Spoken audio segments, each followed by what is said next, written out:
Winter is over now, huh?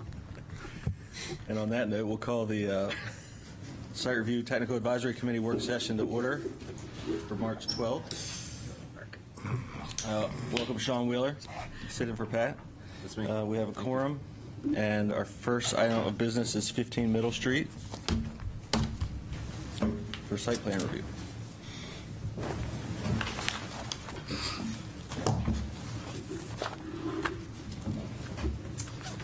Thanks, Peter.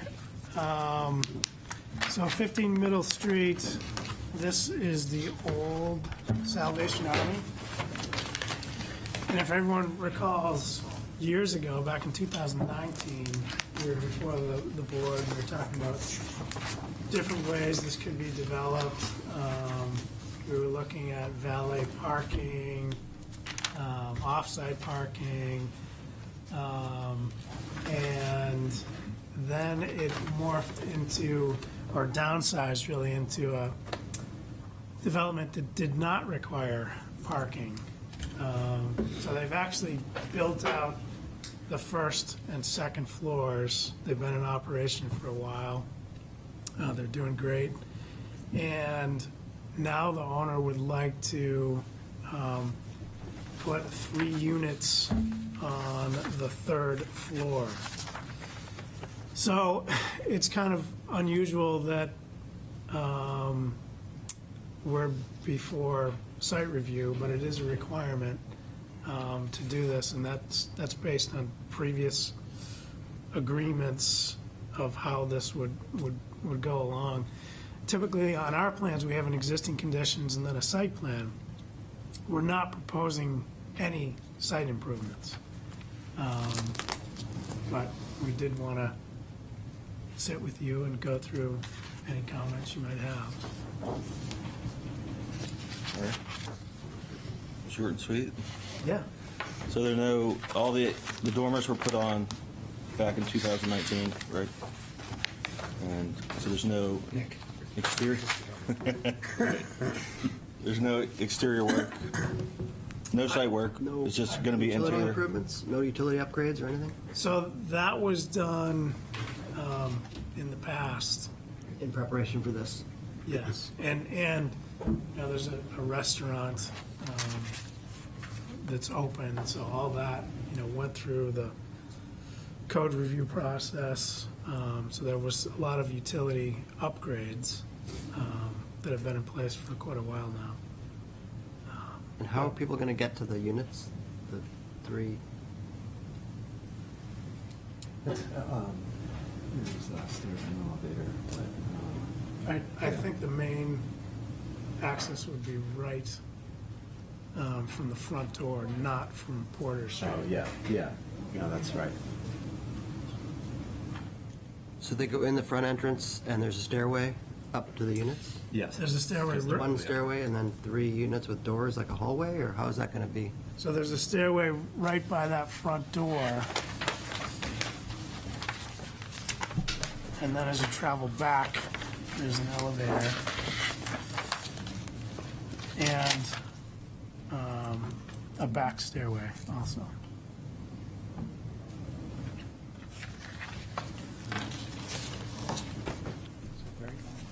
Yeah, Unit 301 and 302 share a stairway, and then Unit 303, I believe, has its own stairway, right? That goes, Right. and then there's a separating wall between, fire barrier between 302 and 303. Correct. There's no elevator for unit 303. Correct. Yeah, that elevator's out back.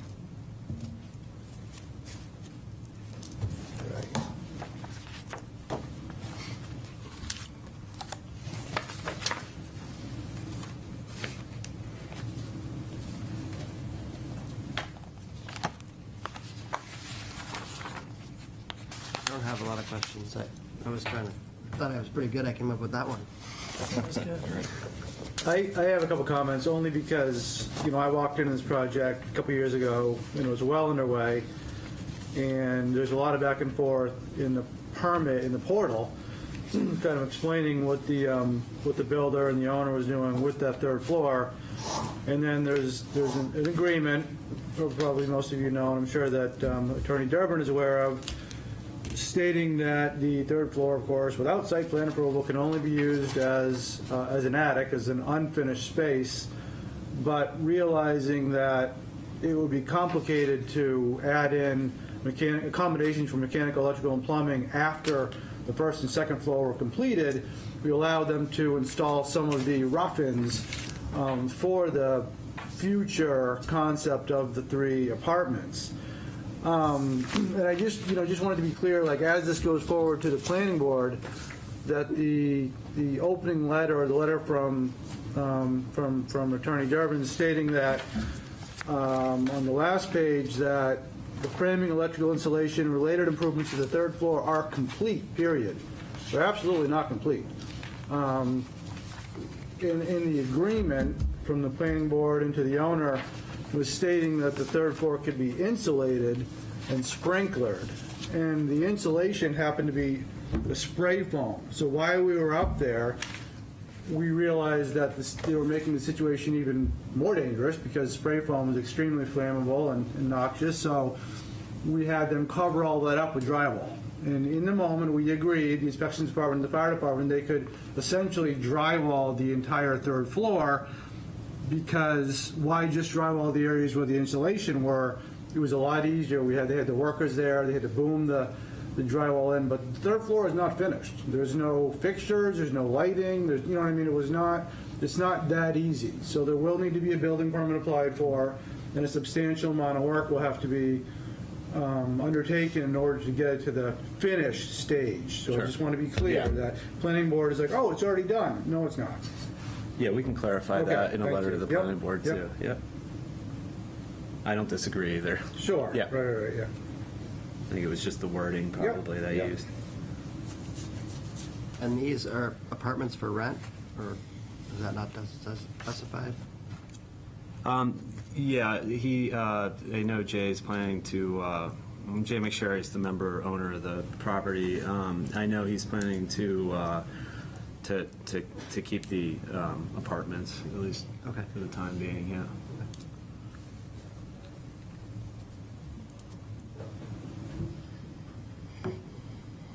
Any other comments or questions? I think it's pretty minor and straightforward at this point. Yep.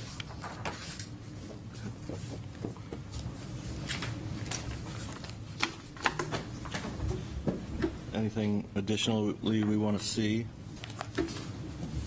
at regular TAC?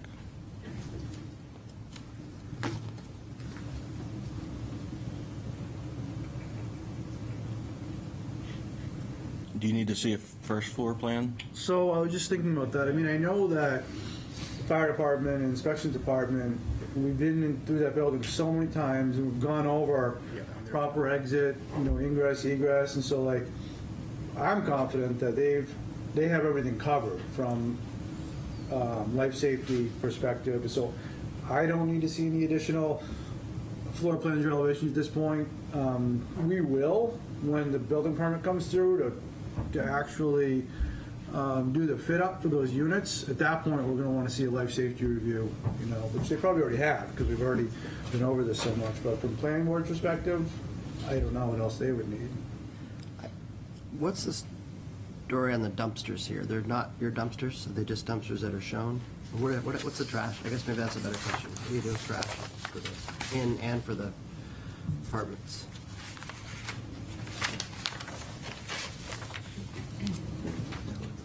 Yeah, so I think they're just put out on Porter Street, but we'll clarify that. It's the same owner for both of those properties. But the dumpsters are for this site or not? They just put trash barrels out from the hotel? Well, if you could just clarify that. What are your concerns about that rear egress and how that ties another So work? that's a separate goat, right?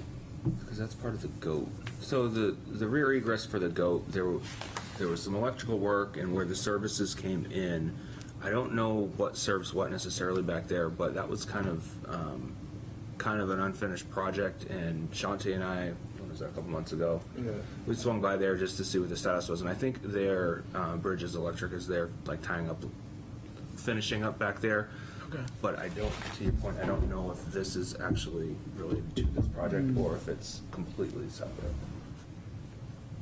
Yeah, I'm not sure. I thought it was. Because the One Middle Middle. Street ties into it too. Yeah, right. The second floor of One Middle Street dumps into that. Henry, Lewis, Lewis, what's Lewis? I'm sure Ogier. Lewis, Lewis with Ogier. Lewis, it's Lewis' last name? Hamel? Hamill. Yeah. Yeah. Thank you, yeah, Hamel. Is working on that right now, and I think it's underway, but I didn't know if there was any. Yeah, I don't think there's anything. All right.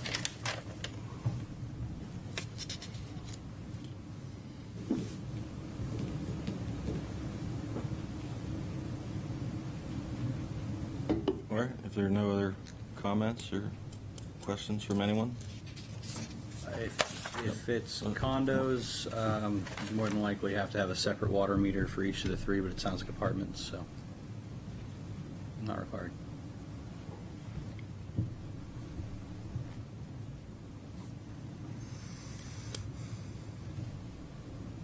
All right. All right, all set? Good, thank you.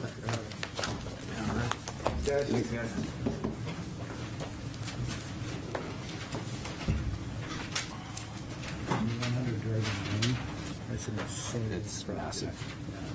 I mean, pretty simple, really, but it's. Right, it's right, big. right. Yeah. 300 something units, I think.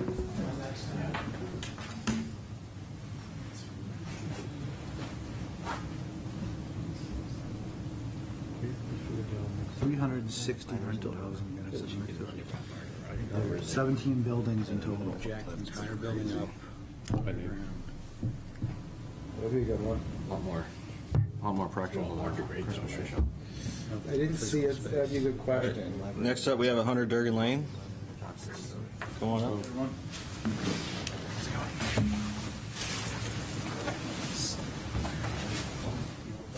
All right.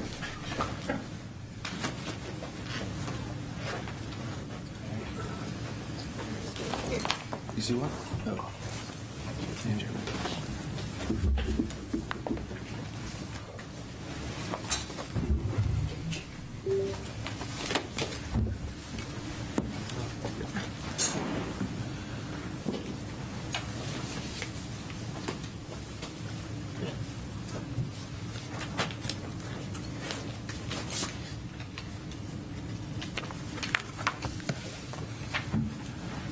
We good to go, Peter? Yep, go ahead. Sorry.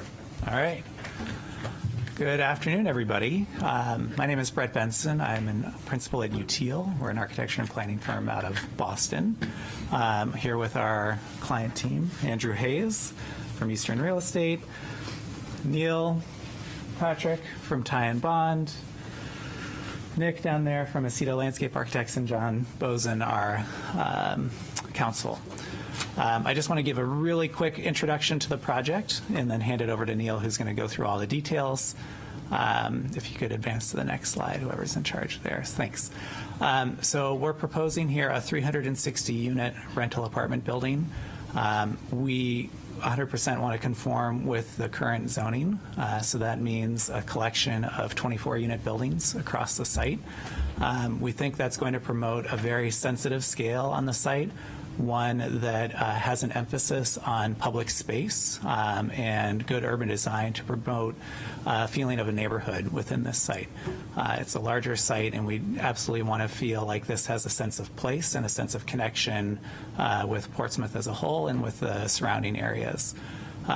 We are aiming for a very low site impact. Neil's going to go through all the details of that on the following drawings, and also one of multimodal connectivity. So I think we're very realistic that this will be primarily a car-based site, given its location in the city, but we want to promote walking to our neighbors. There is very convenient shopping nearby, also bicycle and other pedestrian access.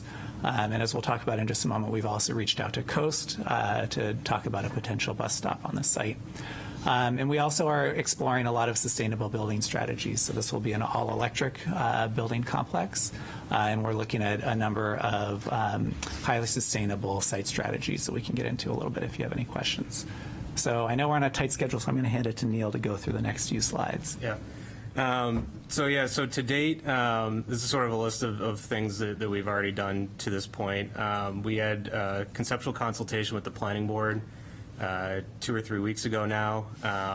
We also had sent that conceptual consultation package to DPW to get some initial feedback on the proposed plan and, get a jump start on looking into some of the offsite and utility studies and improvements that we're going to need to be done as part of this project. So we do appreciate DPW providing us with some very preliminary comments, primarily traffic study that came up at planning board, and DPW also requested that we perform a full traffic study for this. We had a scoping meeting with Eric a week or two ago now, and we're getting going on doing the data collection for that and preparing that study. Included in the package that was submitted for this work session was a sewer capacity demand for the proposed project. But we'll also be continuing to work with the city on doing the water and sewer capacity assessments for the area. As Brett mentioned, we did have a call with Coast last week to introduce them to the project and discuss opportunities on working with them in some capacity to provide bus service either to the site or near to the site.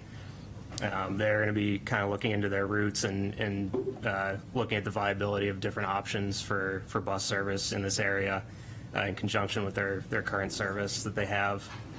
We've also started digging into the access and maintenance easements that sort of crisscross the site and how those will need to be reworked as part of this development. If you want to go to the, I think, skip a couple. Yeah, no, it's good. So this is the existing site. Primarily everything within the limit of work, as highlighted by that dark dashed line, is planned to be removed as part of this project.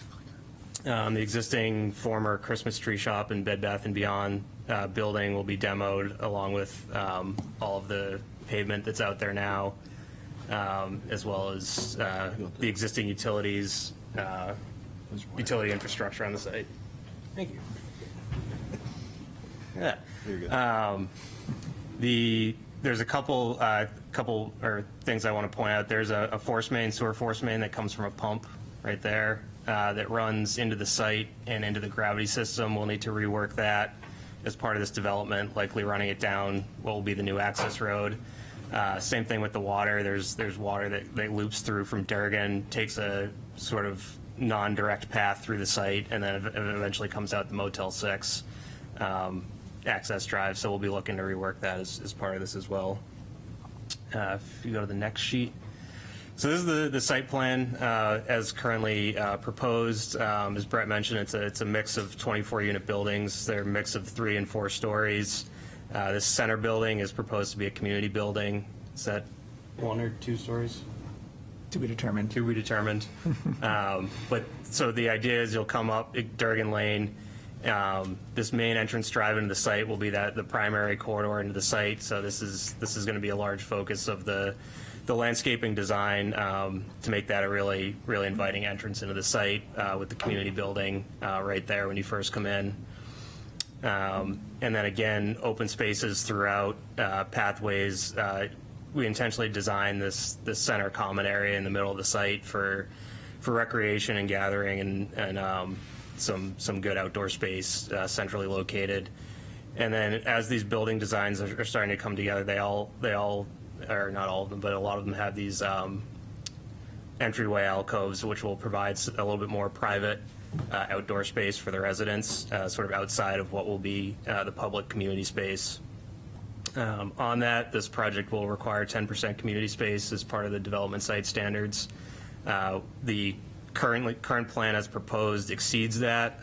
We plan that that will need to be refined as we go through the design and what will be included, not included in different types.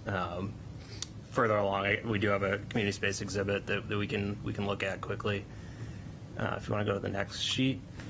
So this was just the first pass at a rough grading and drainage plan for the site. Stormwater treatment, the site is largely impervious as it sits. This proposed layout is an overall reduction in impervious. So right now we're anticipating looking into treatment options. There may be a need for some small detention systems throughout, depending on how the watershed areas sort of break out as we get into design. But we're looking at a mix of rain gardens, some type of tree box filter. I think the goal would be to keep those to a minimum, or an open bottom type for improved tree health. Those sorts of systems is kind of where we're heading with this design. Right now on the site, there's 2 existing rain gardens. There's one right here that will obviously be going away as part of this, and then there is one here that we're going to look to try and rework and incorporate into the new design, so that one can remain. If you want to go to the next sheet. This was just the first pass at the utilities plan for the project. As I had mentioned before, we're going to be largely eliminating all the existing utilities in the site and picking up water and sewer where they sort of enter the site at the end of Durgan Lane here and rerouting them through. Obviously, maintaining service to the hotel will be important as part of this for their sewer and water and gas. And then we did have a preliminary discussion with Eversource on how they would plan to service this development. Currently, the electric comes in overhead from Durgan, crossing under the transmission lines, and then runs overhead to about here, where it goes underground all the way to the back where the existing transformers are.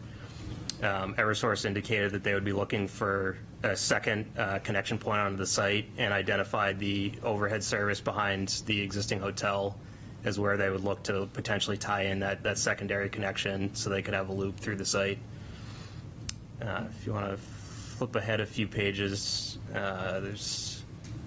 so this was the community space exhibit that we had included with the package. It identifies the areas we're currently looking at for community space. We're also looking at a variety of community space types throughout the development. We've listed those on the right side of the page there from the zoning ordinance of the different types that we're going to look to potentially include into this design. We've also highlighted these purple areas are what we envision as outdoor amenity space that will be designed for the residents who are going to be living here specifically. But we did want to highlight that those areas would be planned as amenity space in addition to the public community space that we're looking to provide for this project. If you want to flip ahead. So this was just an exhibit we put in showing the overall impervious surface on the site. The current conditions on the top of the page there with the proposed on the bottom.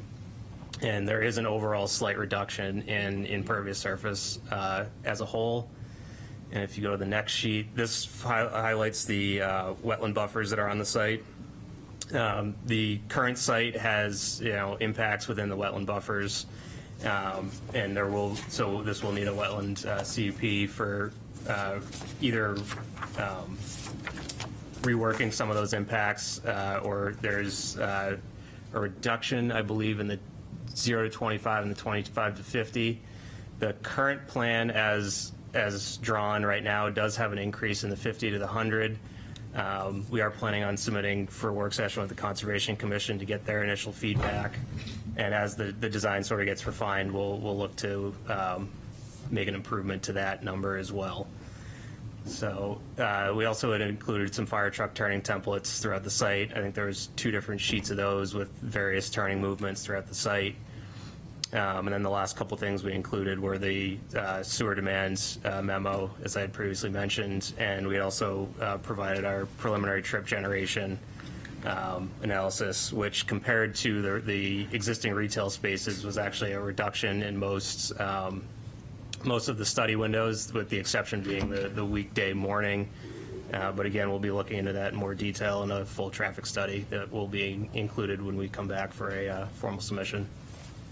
So that is all we have. We'd love to get any comments or questions from the committee that we can take back and review with the team. And Thanks. You'd mentioned a possible lot line adjustment. Do you know what that? yes, so yeah, actually, this is a good sheet to have it. So you can see the 3 lots as they currently are. There's one here, the main lot in the middle, and this third lot out to the right. We were just talking about this yesterday as a team. We've started looking at some draft alignments of where we would be looking to move those lot lines to. As of right now, I think the idea is we're kind of looking at coming up. Oh, I should probably do it on the proposed, coming up here somewhere, and then making, one lot being this back and side, one lot being the main, and then potentially just moving this lot line off to the side. Again, that's very preliminary. We haven't fully vetted that out, but that will be part of our formal submission package. And we are targeting the April submission date to be back here in May at the full TAC meeting. All right, comments from TAC?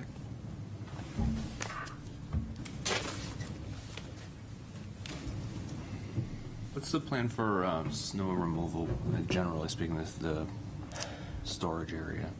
Call it snow storage.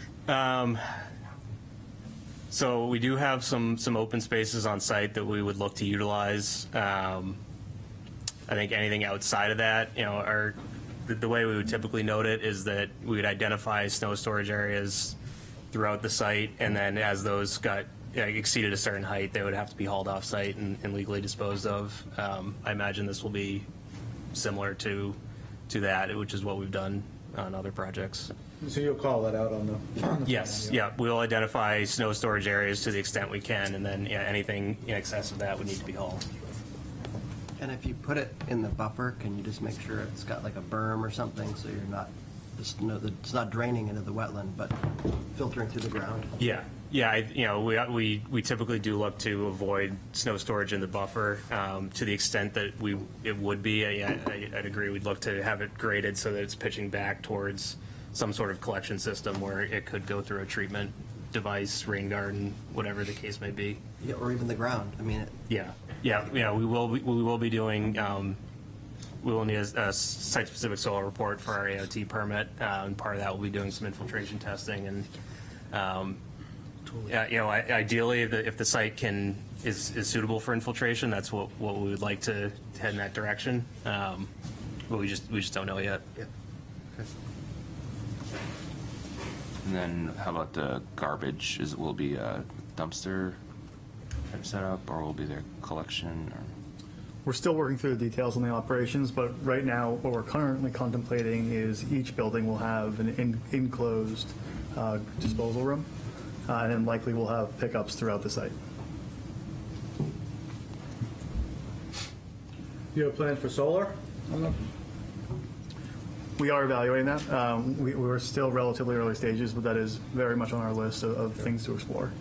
So when you come back to this board, and before you go to this committee, before you go to the planning board, obviously we're gonna need elevation views, right? Floor plans, and the floor plans probably identify all the exit discharge, and as they interface with any pathways outdoors.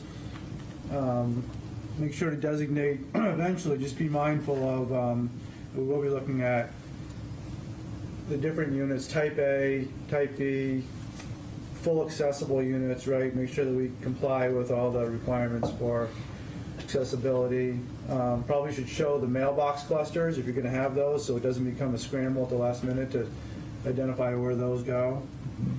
Be aware that we're on the 23 National Electrical Code. Sometimes that that affects how everything is kind of put together. That's all I have for now.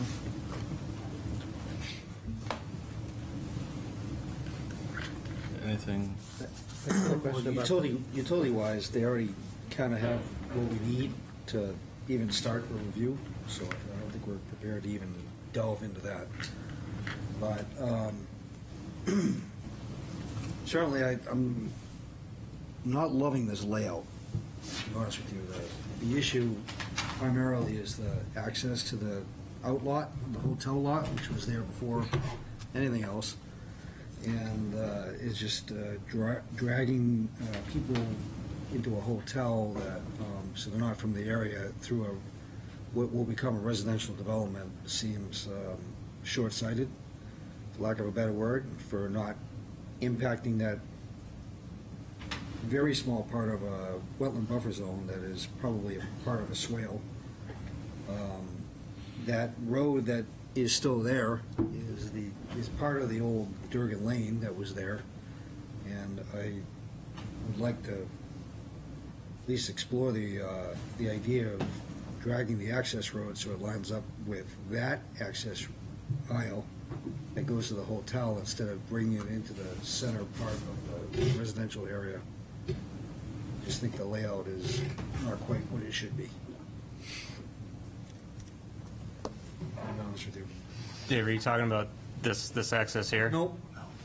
I think hotel. having this be the main, having it Right. go. Oh, sorry, the Motel 6 is over here. That's why this is a Hampton Inn. Yeah. Go up more. I mean, it was one thing when it was all commercial. Now it's different. The proposed use is incompatible with the hotel use, really. Apologies, just to clarify, what you would like to see is that, is those connections being closed off between the residential community and the hotel? I'm not sure closed off, but certainly if I was looking at this with a fresh eye, I think I would take the community building, put that over where building number 2 is, and then move the center aisle over there so that all the residential is in one area and the commercial traffic that's going back and forth and using the other building is kind of on this side of the site. So you're But just, like the thinking layout, going that, like you know, dragging traffic through a residential zone like that is just a bad idea in my mind.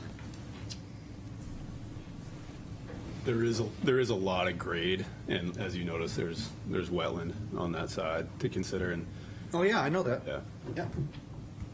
and also just thinking about we'll probably have more trips associated with our project in the residential buildings and the hotel. I know that too. Yep. And the other thought with access is where you have these long aisles, are you going to have anything for traffic calming, like raised crosswalk, something like that? Just to- Absolutely. Yeah. Yep. We've talked about improved sidewalk or crosswalk conditions, so a little bit of a material change at the crossings. Yep. And then, you know, obviously tree islands, and we're even showing kind of a chicane condition on one of those where there's a Yeah, little bit of a lane exchange there. That's good. yeah, flip-flopping the parallel spaces.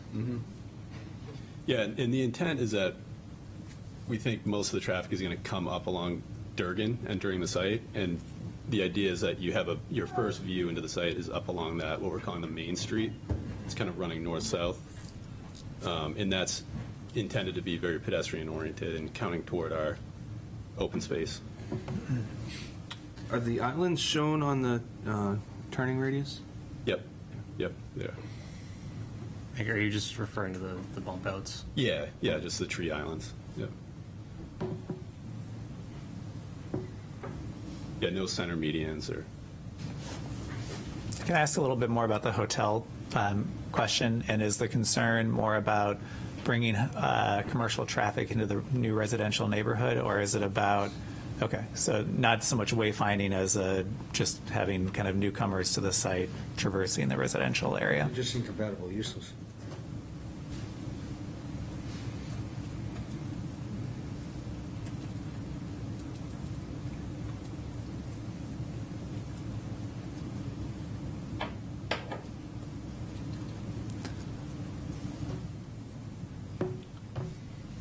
And like the back entrance to the hotel has to go pretty much through the entire residential development to get out. Just,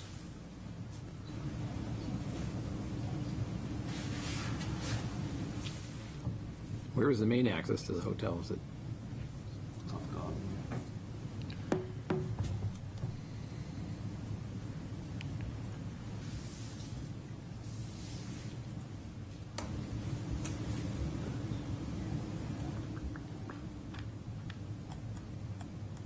The hotel backed up to Home Depot, right? Is that what? That's Yeah. correct, yes. Yeah. Well, but it doesn't have a road there. just have the two driveways today, right? I think that back driveway is gated too. There's a gate back there, yeah, I don't know what, I don't know if it's, not that. yeah, that back there's driveway has a gate. I don't know if it's also a gate off of closed that or not, but other road, other access road. That other access road is the Forever Source. Eversource, where the gate is. Yep.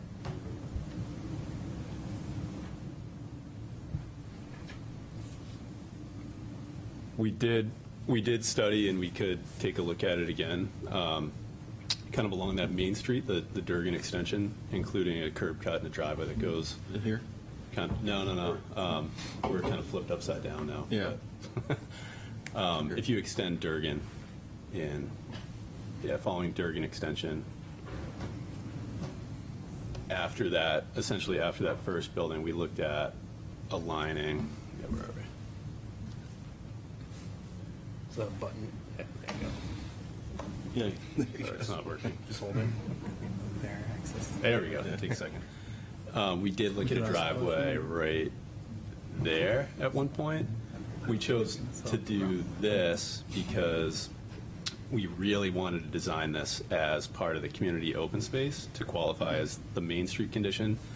And we didn't want to include an additional curb cut there because it would necessitate eliminating some parking and also kind of interrupt that pedestrian experience where we thought all of these units, it would be really critical for them to access this sidewalk that accesses down south to the Whole Foods and shops and transit down here. So we thought keeping the circulation kind of consolidated to this side made more sense, but I think it's something that we can take a look at.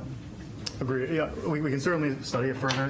One of the other constraints that we, impose upon ourselves, quite frankly, is trying to preserve the access easements as they exist today. So that is a third-party easement that we have with the Hampton Inn, excuse me. I will say, we've been in contact with each of the abutting owners. So that's a conversation we can certainly engage in, but it has not been, that was not an assumption that we made, that we would be able to relocate that in earlier studies. Right. Yeah. How it jogs down. So what, it says here that relief from building setback from lot line and conditional use permit. What setback, what relief are you looking for? Oh, yeah. So we don't meet the front building setback. Just the front building setback, not the parking in front of the building? I don't see that mentioned there. Are these jogs like trash? Is that a requirement in the gateway?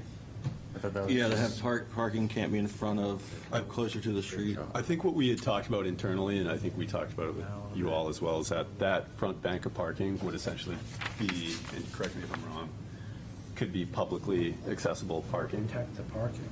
And But, so we're there's- meeting all of our parking. It's also not required, we don't need those spaces in order We to don't need meet them. our minimum. Right. I believe the way that we had interpreted the language was that required parking can't be within that zone. And then, why don't you highlight, 81 of those spaces then?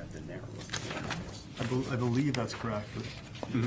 Yeah, I think we're meeting our City of Portsmouth Park Department all behind the buildings, beyond that first bank of parking. Those are essentially what we internally think we need to meet our market. We can take a look at that too. Yeah, if because we you need also to. have, all of these spaces are closer to the street, or that one might not be, but Where it's beyond the where it's edge of beyond the building. facade of the building. So the other thing too is this half circle I believe would be our only front setback, and the rest of these are sides or rears, probably just sides. So we can take a closer look at it and figure out what we need to include as part of our CUP request. It's 10.5B 83.10 is this section.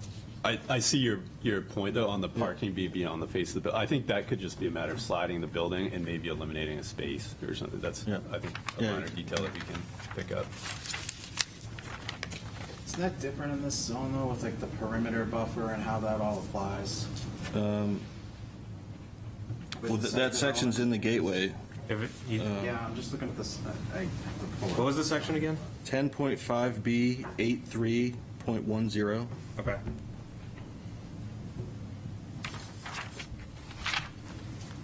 And we did look at this after our first meeting, so I think we can easily respond on this one.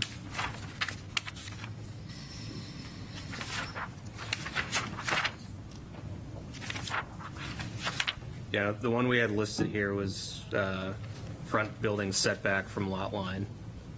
So I believe there's a maximum of 30 feet. Right, for the apartment building? Yeah, 10 to 30 feet for the apartment building. And we obviously have that Eversource easement and the wetlands in between our front and where we can put anything.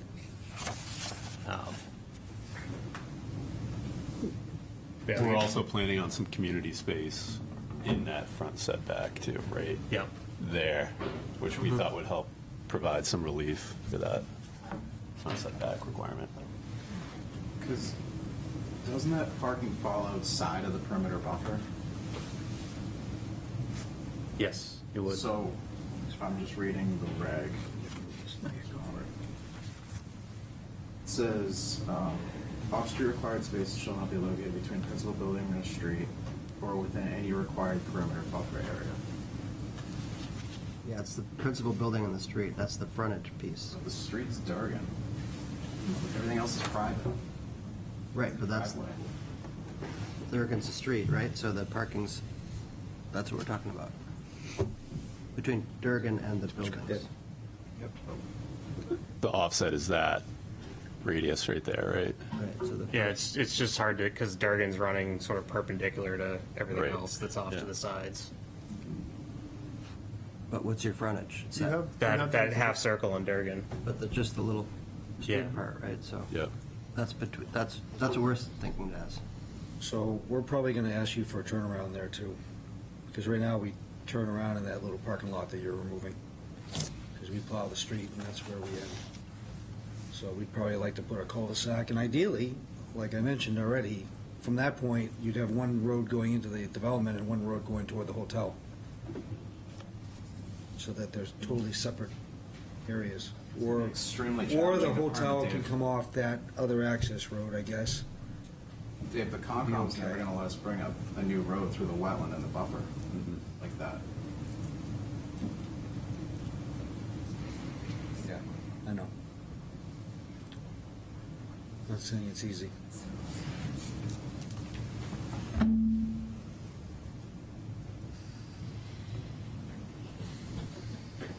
One other item with parking, we have parking spaces this close to the intersection, it really should have, about 20 feet back before you get the first parking space. Like, that's good. These other ones, all ones are good, but this one is, these two probably shouldn't be in it. You're backing out into an intersection where there's vehicles stopping.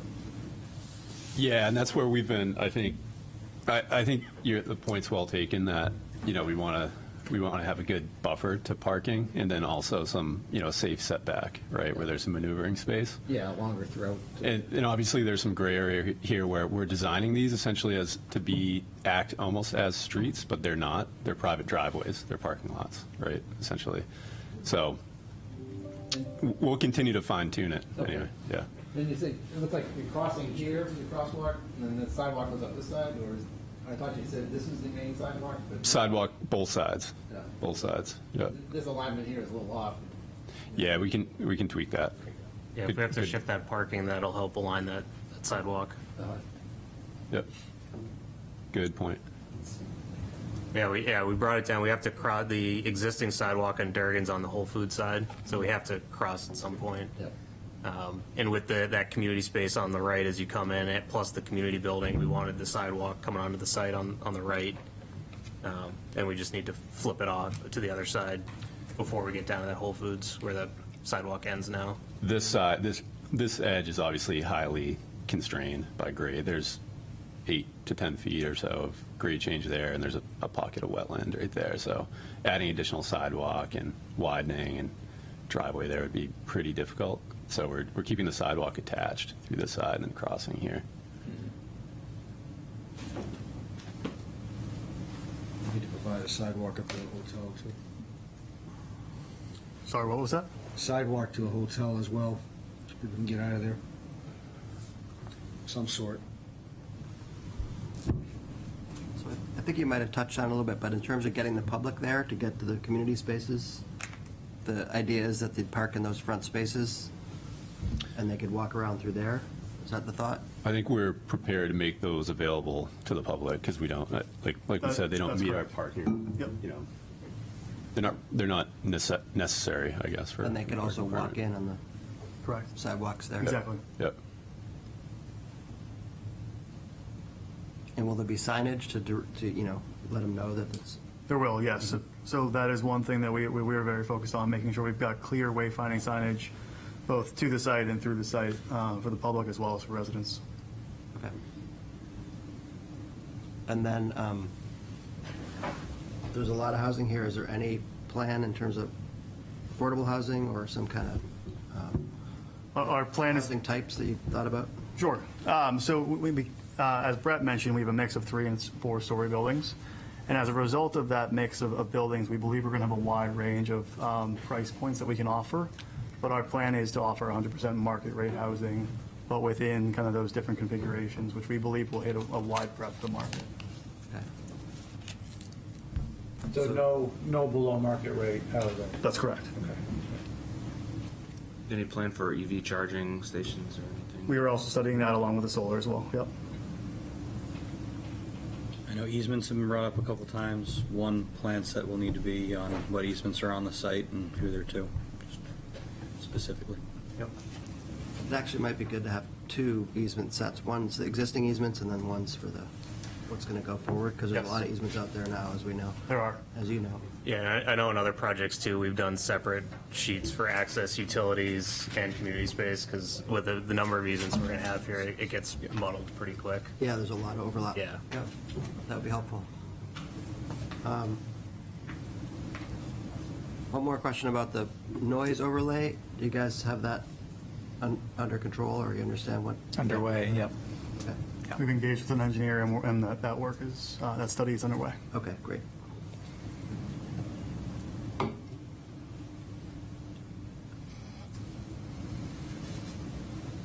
And then in terms of the wetland, the one thing that came up for me anyway, there's a lot of wetland that you own that you're not really doing much with. I would just encourage you to think about, as you have to go through the wetland conditional use permit process. As you do that, think about enhancements to the existing wetlands. There's probably a lot of invasive species and things like that. So what you can do to sort of make those better wetlands, I guess, for lack of a better word. Thank you. And if you want to, do a work session with the Conservation Commission before going to a full meeting, you can do that as well, and get some feedback that's sort of back and forth instead of just kind of like Absolutely. this group here. We're planning to. Okay, Yeah. great.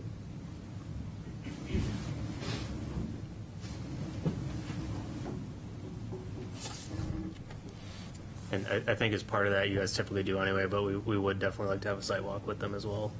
Yep, they almost Yeah. always do. Yeah. Yep, Figured, but just so we're on the same page. yep.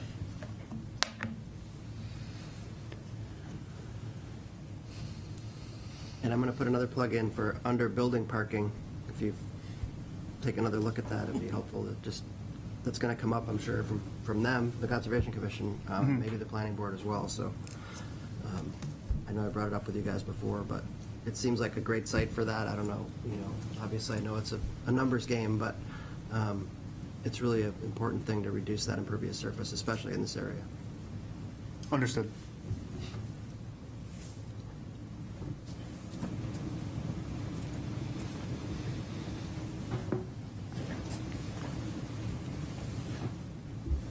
Anything else from anyone? You all have any other questions? Or? I don't think so on our end. Good. Thank you. All right. Thank you very much for your time. Thank you.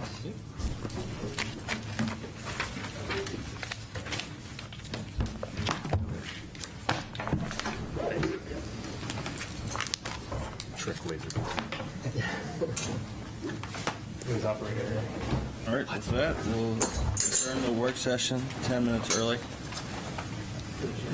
So moved. Second.